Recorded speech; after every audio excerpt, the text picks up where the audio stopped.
So yeah, the local planning authority legislation over the bridge is shared by SADC and Woking, so they'll be discussed at both of those planning departments, and OCC are responsible for its maintenance.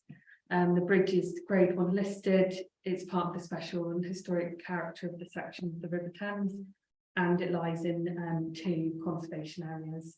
It also falls within the setting of a number of listed buildings within the riverbank of that settlement. The Planning Act 1990 requires that in considering whether to grant planning permission for development that affects this building, its setting and the wider historic environment, the local authority shall have special regard to the desirability of preserving the area or the building and a special interest. I'll also pick up on the MPPF, the planning framework, which states that when considering the impact of proposed development on protected features of the habitats site and or protected species, that special regard should be given to consideration of the biodiversity. So just in terms of background, in 2018, fairy lights were unlawfully attached to the bridge and have been since taken down. However, some of the bonding material remains adhered to the structure. So there's been pre-application received as part of this proposal, and it states in that the conservation officer is broadly supportive of the scheme, but did suggest that additional information should be submitted. So they're consulted on this application, and so are Historic England.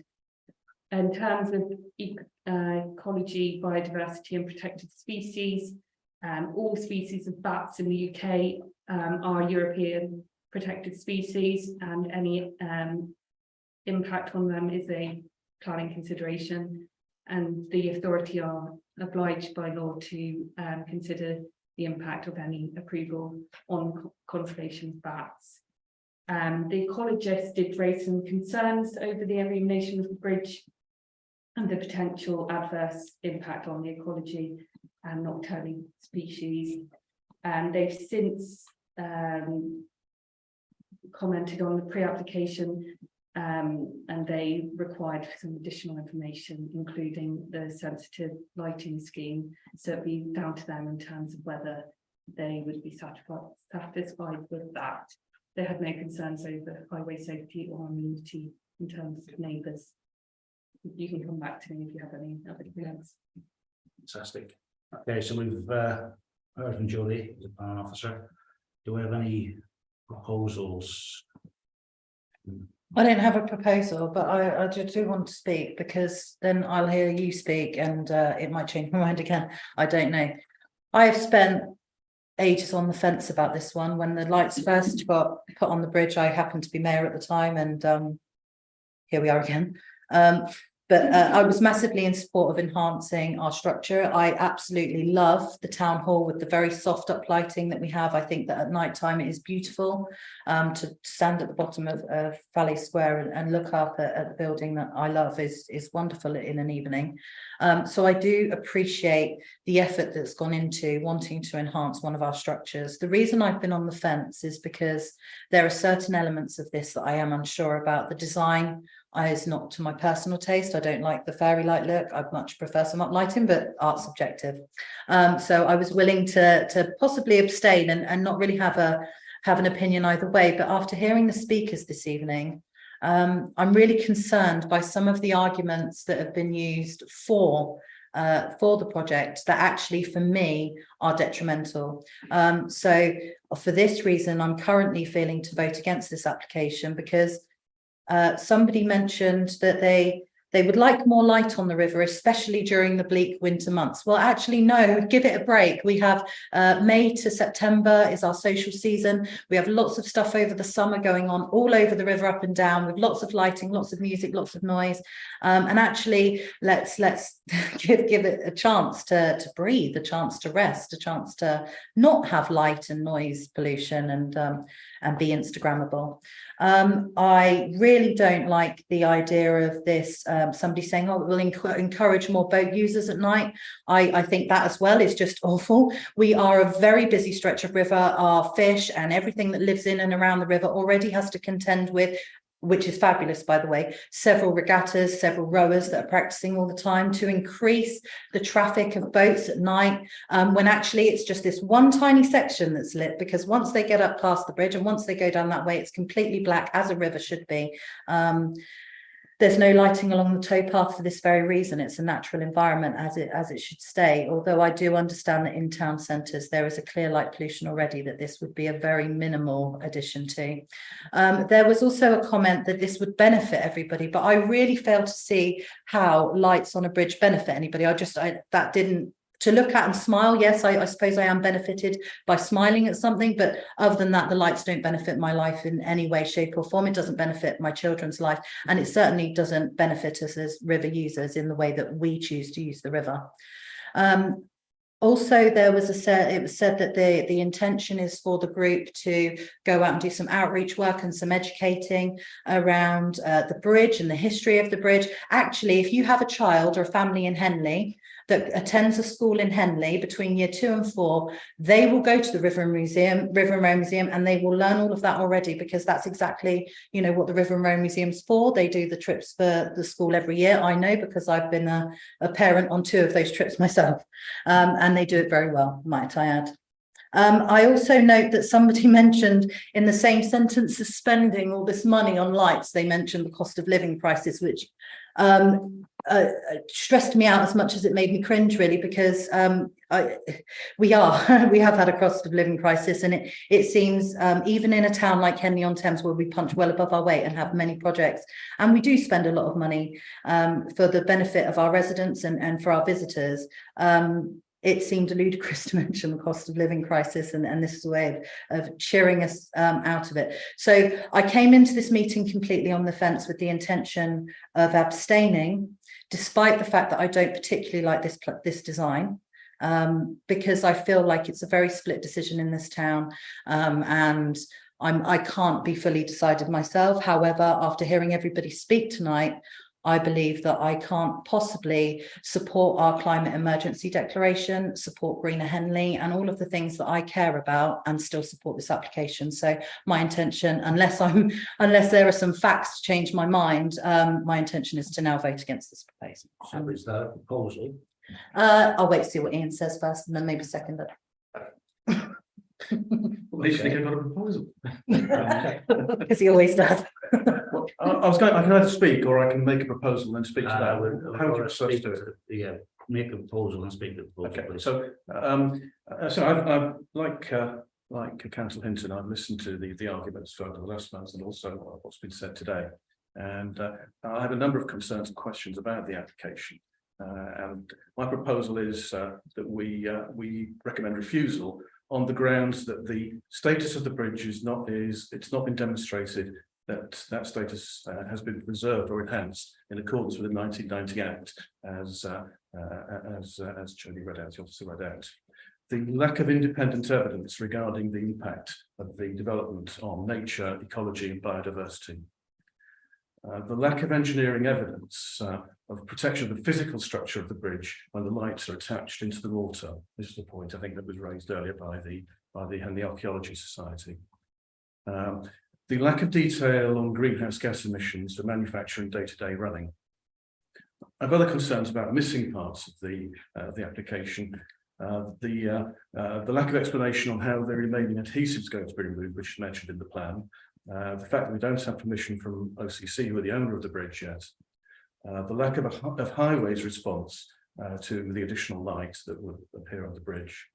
The lack of response so far from the Environment Agency, whose opinion I would value, particularly is the point that Councillor Hunt read out from Councillor Miller.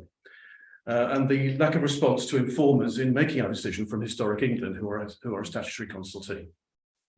So, in the light of that, I recommend that we refuse that. If I have a seconder for that, I shall go on to say some more in detail about those points, which responds to some of the points made earlier.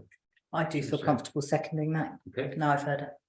So the proposal, the seconder, and you would like to speak? I'd like to speak a bit further, yes. So the application is well intentioned. It's aimed at improving the appearance of the town in order to make us feel better about the town and encourage visitors. And I accept that that's clearly a worthwhile aim.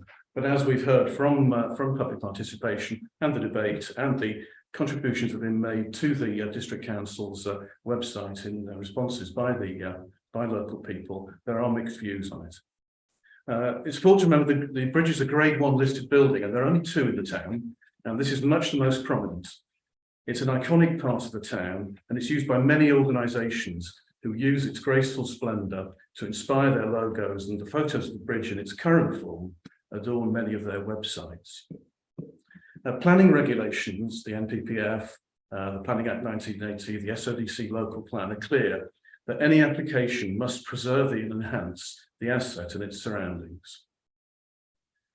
The application provides examples of other bridges which have been lit, and these have light projected onto them. They're not internally illuminated. That's a key difference in my mind about the nature of this application. This committee, for example, does not support internally illuminated signs on shops, but does allow externally lit signs, projected light onto shops. Why do we apply a lower standard, or why should we apply a lower standard to the bridge? The 4 examples in the application of Perth, Dumbarton, Bordeaux and Rome, so are not relevant to this application. The artist's impression of the bridge shows warm white lights. What it doesn't show is that coloured flashing lights allowed in the plan for 30 days a year will be part of this application and would be approved. Are we going to be treated to branded coloured lights by sponsors such as Coca-Cola and McDonald's? And we're not Blackpool or Disneyland. We're Henley, and I don't want to see that sort of thing in our town. I think it would disfigure the bridge, and it fails to meet the argument that the asset should be protected and preserved. As for the claim that the lights encourage visitors, I'm with Councillor Hinton. I don't get that at all. Let's go see the lights on Dumbarton Bridge, said no one ever. It just doesn't happen. Yeah, but we're not Blackpool. That's the point. SODC have a dark skies policy, and the NPPF policy is that light pollution should be avoided. The presumption is that it shouldn't be given planning permission. The argument that there is an existing problem with lights still around the bridge is a strange way to me of justifying making the problem worse. In fact, analysis of the lighting around the bridge and possible improvements is a very welcome part of the plan. I very much, Councillor Jackson isn't here anymore to hear this, but I like that part of the application, and I very much hope that whatever the outcome, that we do look at the town and improve the lighting in the town, as Councillor Hinton has suggested. But we don't need the illumination of the bridge to make that valid. Light, as we've heard, has a serious effect on wildlife and biodiversity. The plan does not include an independent assessment of the effects on bats and others, and further information has been requested and is not available at this point. The scheme points out in its defence that it minimises harm. Well, that doesn't reassure me that it's a good plan. The screw fixings are not supported by a report from an independent engineering expert with specialist knowledge. The risk to the structure of a bridge from weakening the mortar and allowing the ingress of water must be real. The plan needs to reassure us that the bridge structure is safe. Simply stating that the damage to the bridge has been kept to a minimum is not reassuring to me. The Town Council declared a climate emergency and have acknowledged a nature emergency. The Climate Emergency Working Group has a member who's calculated that the lights will emit approximately 0.5 ton of carbon dioxide annually. This may be a small proportion of Henley's footprint, but it's inconsistent with and takes us away from our aim of net zero. It fails to show our leadership on climate change that many residents want to see us adopt and that the planet so badly needs. As a grade 1 structure, the application requires the view of historic England, and we don't see that yet. That should help us inform the decision. If they are in favour of it, that might well change my mind, but at this point I don't see that. And so I have to make my own judgment. The plan regularly pays attention to these issues, and it tends to reference planning regulations rather than providing hard evidence that the policies in the regulations are addressed by the application. Too often, the application simply states that harm or damage is kept to a minimum, and I don't think that's the right standard for us to adopt. If the economic development to the town were to be improved by this plan, where are all the supportive letters from hundreds of businesses in the town that we have? We've heard some get read out, but I looked through every single comment on the district council's website. There were 2 small businesses who had contributed. It wasn't clear who they were, but none of the other businesses have contributed to that in support of the application. And it's interesting to note, as I went through it, there were 53 responses, of which 28 are in favour of the application and 25 against. So opinion is clearly split, and I think we should adopt a precautionary principle when it comes to something as important as a Grade 1 listed building. It stood in its current form for 250 years, and it does not need these lights, which I think are inappropriate, unnecessary and unjustified. I've not heard anything tonight to occur. I'm nearly finished, don't worry. At the time of a cost of living crisis, as has been pointed out, there are many ways that we can use 200,000 to improve the town. And I think we should be taking all these points into consideration. I recommend refusal. Any other councillor like to speak? Councillor Hunts. Throughout this last week, I've tried to engage where I can to get a more full understanding of the proposal, its impact, and lots. I've engaged with local groups, including Rena Henley, and also to try and understand other perspectives, for instance, the captain of Henley Rowing Club. I agree with lots of your comments, Councillor Rice. Sorry, I rescued the chair, but lots of Councillor Riceman's comments. I completely agree the coloured lights would be inappropriate for the bridge, and I share your concerns, Councillor Riceman's concerns about sponsors and that. However, there are some areas where I feel that I would disagree with those comments they've made, where such as the uplit lights, they wouldn't be as eco-friendly, and they would use more power. They would have to be secured into the stone of the bridge rather than the grouting, and they would also pose a risk to navigation, particularly for scullers, where when you're navigating by looking over your shoulders, you would therefore be looking much more directly into the light, and that creates its own risk, damage, health and safety issues, etc. Now, admittedly, I like the design of the lights. I respectfully disagree with Councillor Hinton and Councillor Riceman on that. I think that showing the silhouette of the bridge, which has been used in many logos, would be an addition, but I'm so fully aware that, as Councillor points out, art is subjective. And where I also agree with Councillor Riceman, more ecological data and a report on the impact of the water would be helpful. And although as a result, I have a disposition in favour of this proposal et al., I would like to see more information, if possible, before we make a final decision. Okay. I would also completely agree that historic England's decision would very much shape any final decision I make. But broadly speaking, in favour, I'm leaning in favour, having heard everything to date. Thank you very much. Yes, Councillor Bain. Yeah, I think I'm in tune with Councillor Hunt's views that clearly artistically this is a subjective proposal, but the ecology seems to be a key issue from people I've spoken to and members of the public tonight. But I'm not quite clear what, if anything, we are waiting for or can request to help clarify our thinking on that, because that seems to be it's a concern without quantification at this point. It's obviously a very big issue, in the world and in our community, and it's so important to get right. Okay. Thank you. Councillor Hunts. Thank you, Chair. I think really for me, I've listened to all arguments for and against, and I would agree that it's a very divisive, contentious thing that we're here to discuss. There's one comparison that I have heard this evening, which I don't quite find, that is trying to compare Henley to Paris or trying to make Henley like Paris. One thing I would say is the Seine, when it flows through the centre of Paris, is probably 2 or 3 times wider than the Thames. And if you look at how the bridges are lit in Paris, I would say it is quite basic, really, with the way it's done.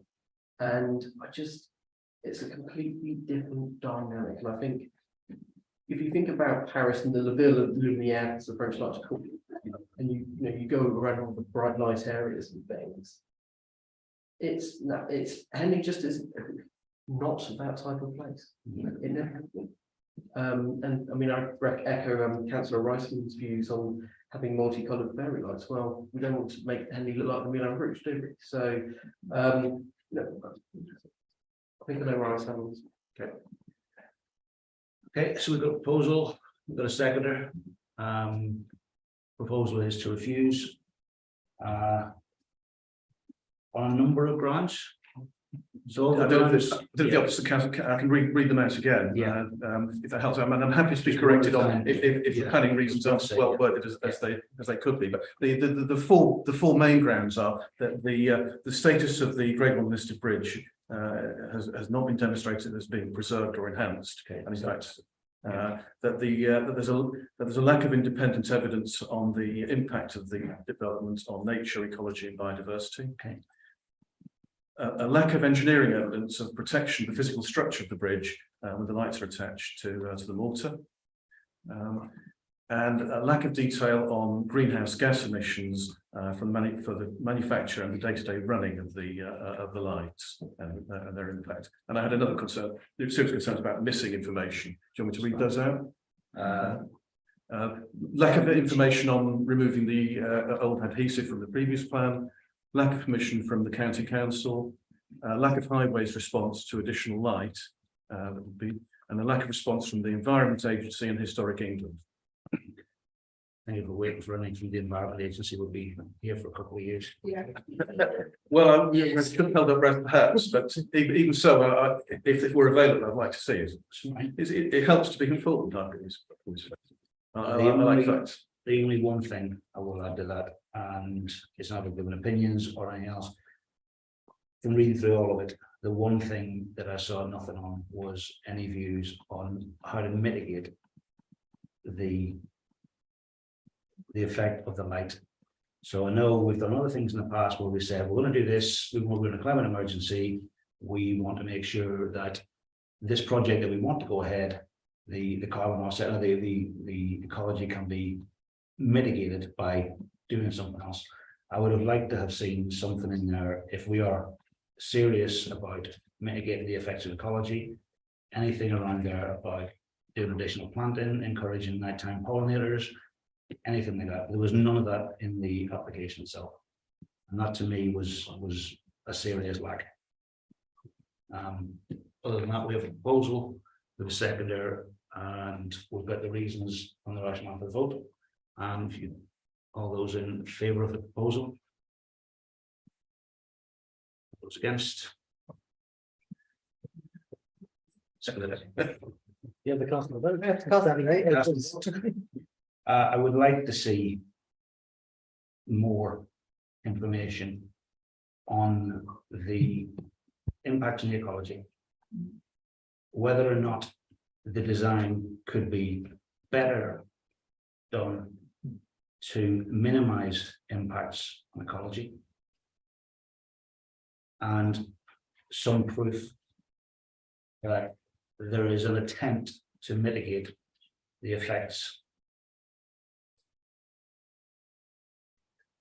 I would also point out, the same as Councillor Reisman, we haven't had any input from Heritage, Historic England's, OCC and Highways. However, we have in the past approved on the basis of we will see their report later. So the question is now, given that there's a split vote, mine's a casting vote. I just say, I think you've given the best speech in favour of my proposal there. That's that's possible. I also think there were elements in that were more related to aesthetics than to planning considerations. That's the only thing I would, again, from my perspective, the key things are that the pre-advice has been followed, that we are referring back on significant planning things based on what was there. I think the lighting survey that was done was very accurate. It takes a lot of technical reading. I'm mildly technical. I was able to understand some of it, but not all of it. A lot of the heritage stuff, I have to sit back and sort of listen. But I do know that in terms of heritage, mortar is sacrificial. It always has been. That is why we use it. It keeps the moisture away from the stones. It channels the moisture through the stones. So some of the things we said, I'm not really in agreement with. I do want to see her Historic England. And the question then is, if mine's the cast of vote, do we have to have another proposal, or do we just call it a split vote? I think there's casting voting and you give the casting vote. You recommend refusal on those grounds. I am recommend, this is the best thing. There is a big part of me that wants to accept it because I think there are really good valid reasons for it. However, I think on the basis of what we have here, I think it is for refusal. Okay. It has to be for refusal. There are things missing. There isn't sufficient evidence that we could accept. Okay, Okay. so how many town councillors refused? Recommending refusal. Recommended refusal, yes. Okay. 2 o'clock, you may stay if you want to listen. You to can the all go rest if of you it. like on the spot RNA. We do have a number of things to go through. Yeah. It's a Okay. really hard position. Yeah. That's why I was going to abstain. No, it's fine, it's fine. Until I came there. I was tempted to withdraw. That's what I came there thinking I'm going to have to abstain. There, I voted against things quite pleasantly, with everyone around. Not Yeah, there. Yes, I came in there thinking you call me wrong, silky lion. Theoretically all over it, there's a yeah. lot of things. And then And I think the thing is, there's things they can do to make this better. See there another. It's better. Thank you very much. Cheers. I was really in favour of it. Thank you. Every single one of them said something to offend me and I was like, oh, what are you doing? Don't do this, don't do this. I was cringing inside these. Ellie, it's not Facebook. Oh. YouTube. Oops. Sorry, But okay, it's true. Oh, well, I said it in my speech as well. It's nothing, you know. okay, so. We're in planning still. Yeah. A little bit for. So we can welcome Councillor Jackson back to the fold. Okay, I'm trying to do this as quickly as possible. 56 Megan's Road. Julie, do you want to say that one? So just to consider the impact on the character and the street scene, there's bungalows at this end of the cul-de-sac. And there's no other 1.5 stories within that vicinity, so just to keep that in mind. Thank you. Do I have any proposal, Councillor Jackson? Yes, approved. Any seconders for approval? Councillor Romans, all in favour of approval? Okay. Is it easier for you that time, Tom? Yes, a little bit. Newtown Road, Henley on Thames, Julie. So this is quite complicated, but I'll just go through it quickly. The two-bedroom houses were allowed on this site. Another application came in for 3 dwellings, this terrace, which was dismissed appeal. And they cited that there would be harm to living conditions number 305. There should be 10 metres between the rear elevation of that dwelling and the neighbouring gardens boundary in terms of private amenity, and now we're considering 4 dwellings on that site. The proposal, Councillor. Yeah, I recommend refusal because I just don't think it's the right place for the housing anyway in the first place. You know, I don't know if that's a planning consideration. It's not right there. So I don't know how else to put that in a planning way that makes it more legitimate, but it's just not the right location for a house, 2 houses, 3 houses, 4 houses. They can come back and ask for 5 if they want. It still won't be. Okay. So. Councillor Romans. I'll back councillor Hinton's proposal and just to build on that. I mean, it does strike me as being overdevelopment, but also it's in an area where we should be trying to preserve land for commercial use, I think. So it's a no fun thing. Okay, I've got a proposal for refusal. Vote. Comments? Sorry, comments, apologies. It's already got approval. There is already approval for housing on that site. And my understanding, previous approval, they were right up against the adjacent properties on Reading Road, and that's why they were this weird shape. And it was about light angles and sunlight, daylight. The new proposal is right at the end of the site, the other end of the site. So it's already got residential use. It's now away from the residential properties. You can literally look across the road to a massive housing development. So there is housing in that location. Okay. Shouldn't have been there either, by the way. So It is. we have, And there's no, and the quality of design is high. Yeah. The room standards are good.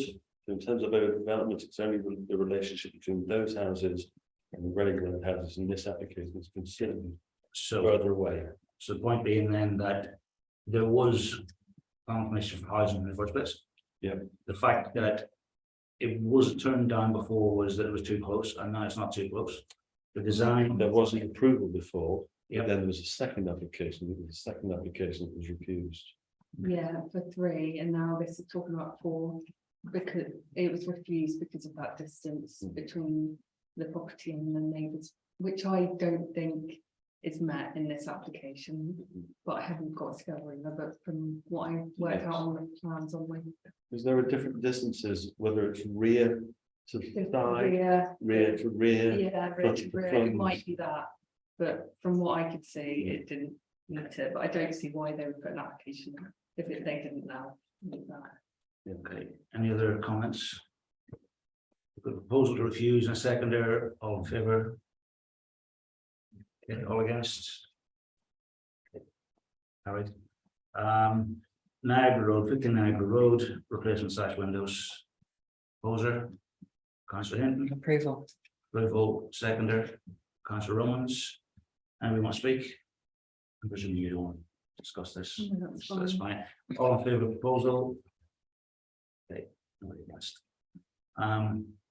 Station use retrospective air conditioning unit, Jody, any proposals? Councillor Romans, approval, and with seconder, Wish there could be such thing as a reluctant approval because everything we hate retrospectively, but apart from that, yeah, yeah, I'll second it. okay, all in favour, sorry, nobody wants to speak, sorry, councillor Jackson.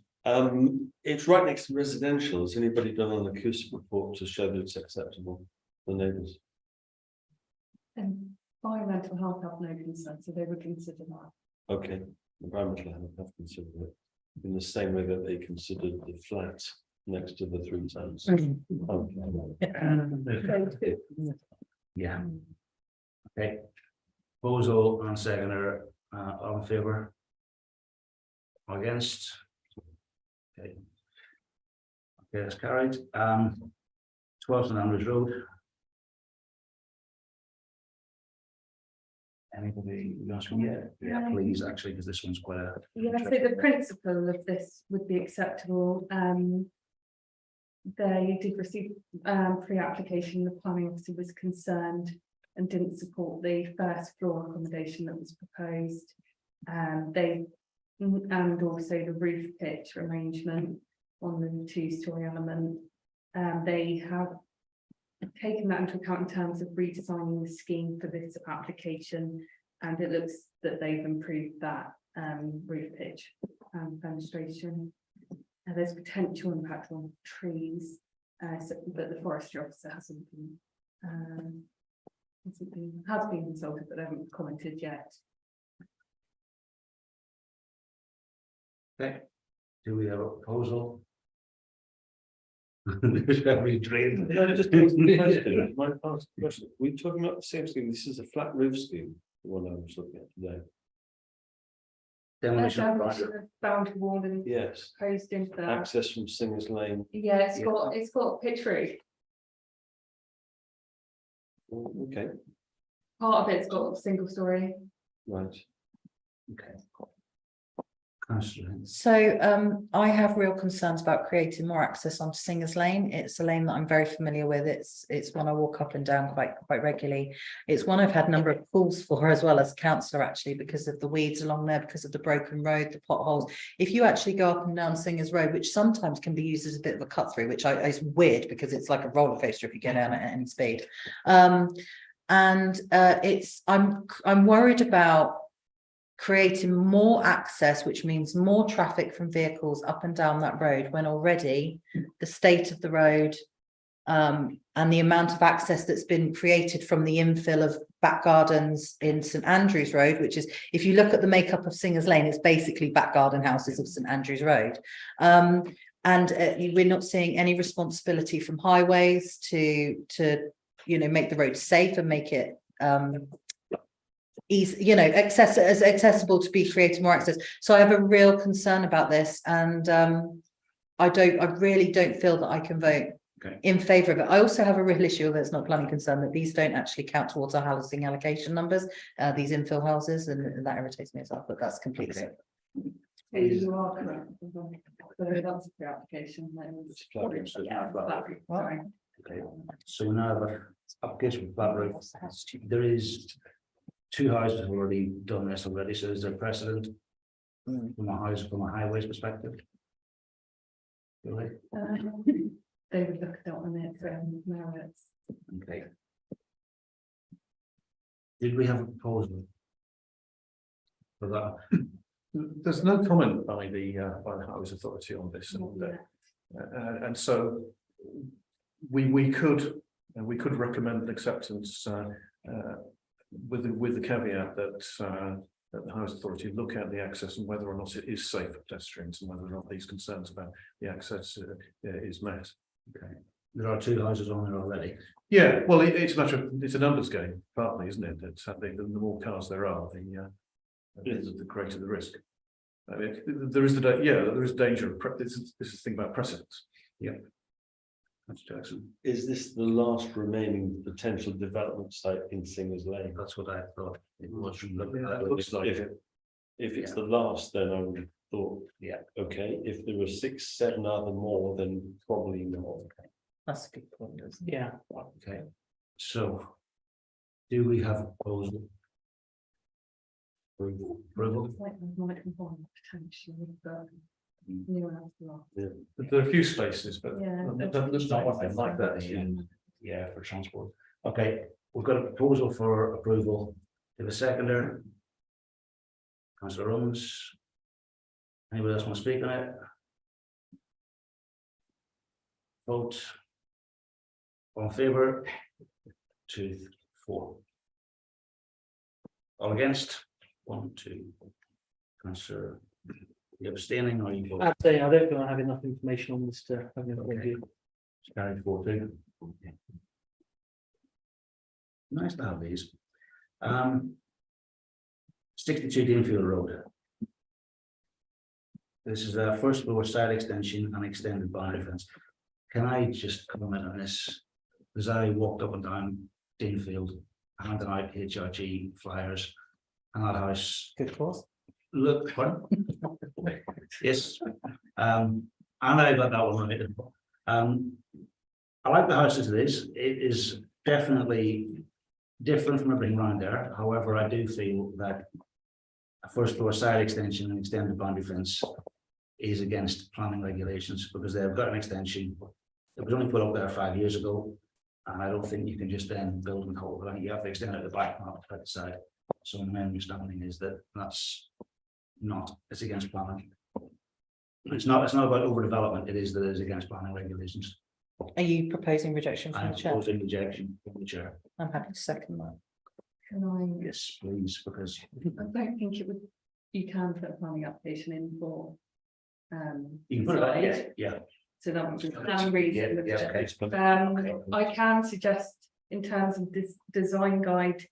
States that side extension should be subservient to in scale and massing to the principal dwelling, and this would carry along the ridge and wouldn't be subservient. Okay. That's my Sounds comment, good. if you wanted to. I would like to continue, propose refusal on the grounds that the extension is not subservient to the main building. Do we have a second, Colin? Yeah, I'm seconding that. Okay, anybody else want to speak on it? All in favour of refusal? Carried. Okay, we've done Berkshire Road, Thames side, 20 Thames side. Okay, this is replacement of the existing signage. This has come before us before. We said no to a very large plasma screen and lots of signs and lots of internally illuminated lights. I believe there's still some illuminations of lights. There's been pre-advice taken. Jodie?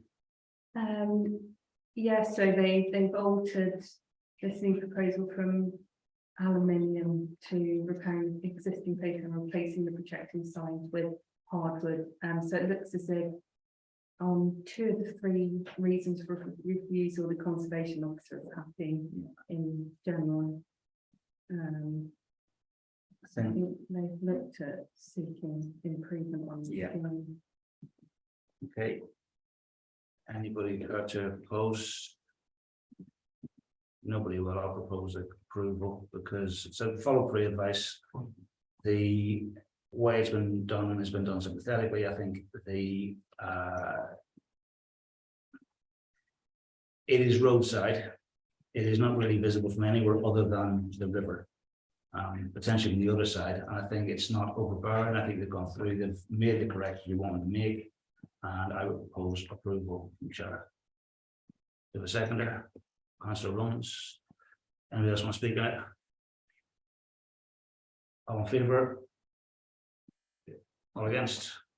I'll abstain. I'll abstain on that. Oh, upstairs. Oh, look at us, look at status tonight. Okay, Strong views. we're now skipping over Emily Bridge. Rupert Close, install conservatory to the rear. And we occur to Jodie, no, nothing from Jodie. And we occur to make a proposal. Yeah, So Jackson approves, second of that. yeah, I'll second that, absolutely. All of, anyone want to speak? We just drained, no, all in favour? There is a conservatory. 98 Bell Street, householder and 98 Bell Street, listed building.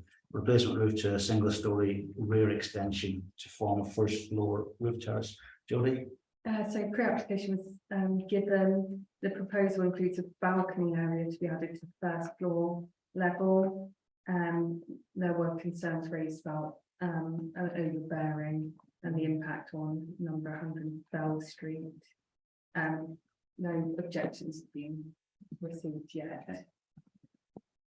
There was one objection from 100. From Oh, yeah. from 100. So that's the only objection.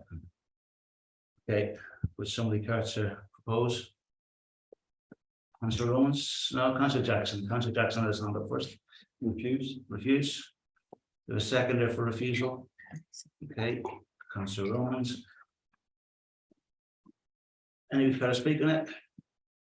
It's the only thing I'd say, yeah, sorry, Councillor Owens. I think there's a number of things here, really. I mean, if I look at that part of Penley, I mean, something like that is, I would regard it as being quite unenabling, quite overbearing, and also, I would say it's arguably overdeveloped. Okay. Anybody else to speak? I just think it's aesthetically inappropriate to have what is in effect a frosted glass box. I think that's what I'm talking about, to prevent overlooking. I mean, they're quite handsome buildings around there. That is This glazed object. Back of the Now, building. if it was an extremely well designed thing, I might reconsider it. I don't have a problem with modernity against historic architecture. Just feels clumsy and inappropriate. Is there not precedence from number 96 that's got a plastic box? Yeah. There's a plastic box around it. Overlooking. Do people really follow precedents anymore? I thought you judge them on their own merits. You do. Can't, if there's an error, Do there's a precedent, you don't just keep following the error. I think my view is that this is a property with no outdoor space and they want to provide some outdoor space. So from that perspective, I'm in favour of it. However, if the frosted glass and the next door neighbour does provide a challenge, looking at the pictures, there are very small windows where it's overlooking. It doesn't look to be full blown dormers or anything else. There's a little narrow alleyway piece that belongs to number 100. So overall, it's not the most appealing of views, but it's not our place to comment. I would have had no issues with it, other than with a proposal to refuse. So we have a proposer and a seconder. If anybody else wants to speak? No, we can go to the vote. All in favour of refusal? Against? I refused. And final one, 26A Hart Street. Fire regulations fitting into a listed building. We have a proposer. Anyone want to speak on it? The only thing I'll say on it is that they've taken pre-advice. I thought there was a lot of. Okay. Fine.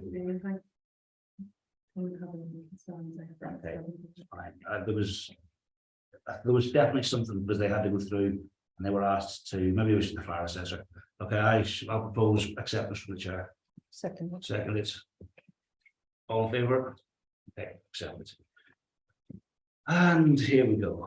Right. Item number 7, calling applications. Think calling the bridge. 3. Yep, calling the bridge. It's obvious. Yes, take it to the bridge. Agenda item number 8, decision notices, final decisions granted. 86 West Street, 18 Albert Roads, 45 St Andrews Road, the Lawns, Mill Lane, 26 Deanfields, 105 St Mark's Roads, and 6 Duke Street. That'll be an interesting one. Listed building consent granted, Cafe Rouge for internal operations, 4 Breakspear Mews, and 6 Duke Street again. Advertisement consent granted, Cafe Rouge. Seville of LDP. Mineral bottling factory, Seville Rotherlands for the retention of storage units. And 26 Grace Hill was withdrawn, which is a loft extension of dormers.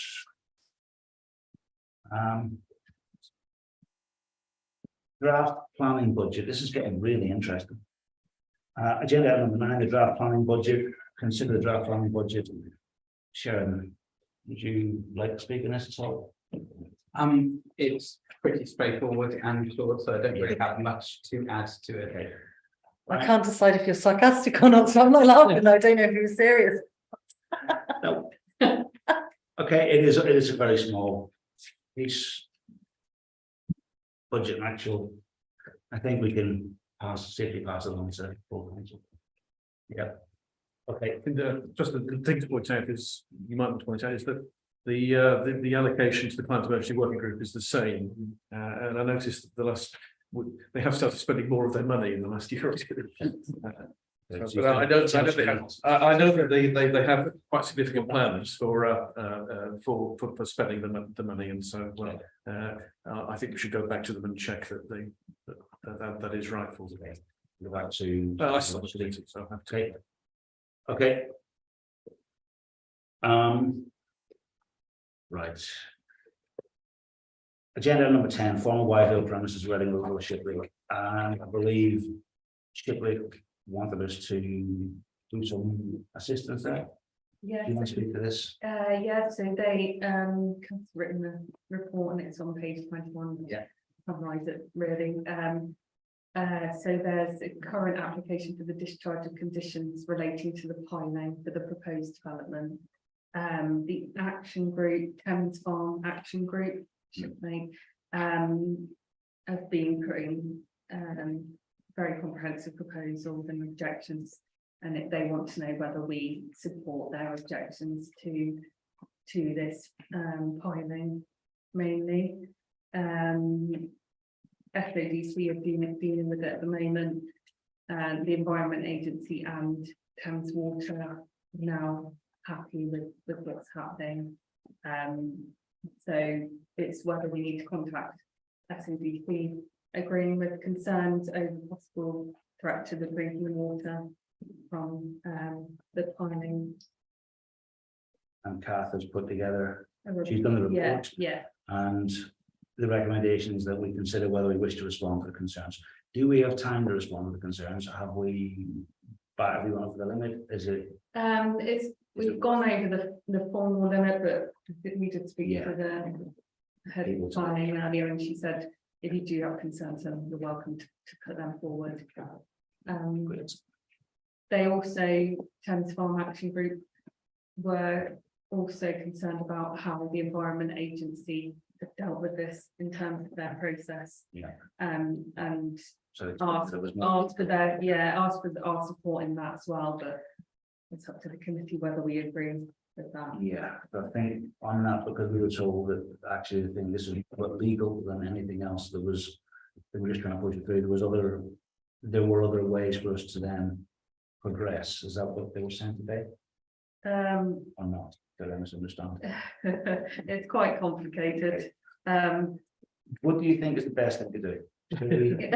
If we Should agree do, Joe. broadly with what Thames Farm Action Group are trying to do, then we can also agree with objecting to the filing. Does it really affect our drinking water? That's all I want to know. We don't know. Well, We don't know. Don't know. This is an application in Shiplake and I don't know that that is even true. There's no proof to see that it's even true. And I don't understand yet why we're discussing it or supporting them. What they just want the heavies to come in because they're a parish council. I don't understand. And actually, I don't care if the Environment Agency or Thames Water are happy or not, because I'd have minimum respect for the both of Well, them. yeah, so that's in terms of the compassion, that would be what I would look for. Yeah. Sorry, I woke up a little bit. I was involved in this when the application first came up, or rather when the condition that was applied to the planning application, when it was granted for a plan for the drainage was being considered. And along with Shiplake, yeah, we expressed serious concerns about the proposals and the difficulties that both the drainage and the threat to the Headney aquifer, the Headney drinking water, the plan proposes. As far as I can see, the concerns that the action that the Shiplake Action are remain valid, and we need to be certain that any proposal or any decision by the district council does safeguard our drinking water, and also where the runoff goes. Because one of the proposals was that it goes through our plague fields. So I would like to continue to express our concern at the potential threat and the lack of reassurance that we've got, and that we would like to respond in more detail, and we should meet the action group in order to consider what our best action is. Okay. So. We Jenny's have, nodding. Is that a sensible That's fine. proposal? Yeah, that is, Okay. yeah. do we have to vote on that, or is it just we recommend to full council what we do? With recommendation? I think I would like to propose that we express our continued concern at the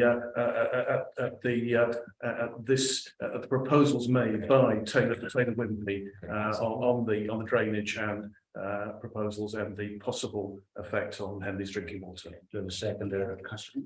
Oh, I think Rory was second. I wasn't second in it. I was going to vote for it. That's all. Okay, we've got a proposal, a second, anybody else want to speak on it?